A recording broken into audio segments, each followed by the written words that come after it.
This is Roger Hibbert and his beautiful wife Elizabeth, and tonight we're in the 16th chapter of Matthew.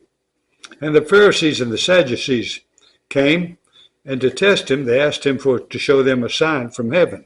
My goodness, after he's healed all these people, after he's broken the loaves and all that, after he's walking on water, goodness gracious.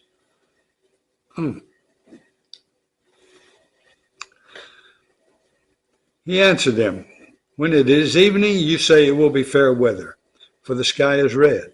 And when in the morning, it will be stormy today, for the sky is red and threatening. You know how to interpret the appearance of the sky, but you cannot interpret the sign of the times. An evil and adulterous generation seeks for a sign, but no sign will be given to it except the sign of Jonah." So he left them and departed. When the disciples reached the other side, they had forgotten to bring any bread. Jesus said to them, "Watch and beware of the leaven of the Pharisees and Sadducees." And they began discussing it among themselves, saying, "We brought no bread." But Jesus, aware of this, said, "Oh, you of little faith, why are you discussing among yourselves the fact that you have no bread? Do you not yet perceive? Do you not remember the 5 loaves and the 5,000, and how many baskets you gathered? Or the 7 loaves for the 4,000, how many baskets you gathered? How is it that you fail to understand that I did not speak about bread? Beware of the leaven of the Pharisees and the Sadducees." Then they understood that he did not tell them to beware of the leaven of bread, but of the teaching of the Pharisees and Sadducees. I guess you would call that hardness of heart. Now, when Jesus came into the district of Caesarea Philippi, he asked his disciples, "Who do people say that the Son of Man is?" And they said, "Some say John the Baptist, others say Elijah, and others Jeremiah or one of the prophets." He said to them, "But who do you say that I am?" Simon Peter replied, "You are the Christ, the Son of the living God." And Jesus answered him, "Blessed are you, Simon Bar-Jonah, for flesh and blood has not revealed this to you, but my Father who is in heaven. And I tell you, you are Peter, and on this rock I will build my church, and the gates of hell shall not prevail against it. I will give you the keys of the kingdom of heaven, and whatever you bind on earth shall be bound in heaven, and whatever you loose on earth shall be loosed in heaven."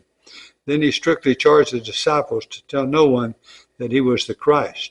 From that time, Jesus began to show his disciples that he must go to Jerusalem and suffer many things from the elders and chief priests and scribes, and be killed, and on the 3rd day be raised.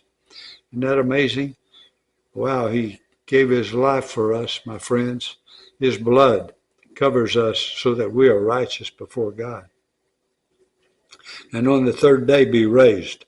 And Peter took him aside and began to rebuke him, saying, "Far be it from you, Lord, this shall never happen to you." But he turned and said to Peter, "Get behind me, Satan. You are a hindrance, for you are not setting your mind on the things of God, but on the things of man." Then Jesus told his disciples, "If anyone would come after me, let him deny himself and take up his cross and follow me. For whoever would save his life will lose it, but whoever loses his life for my sake will find it.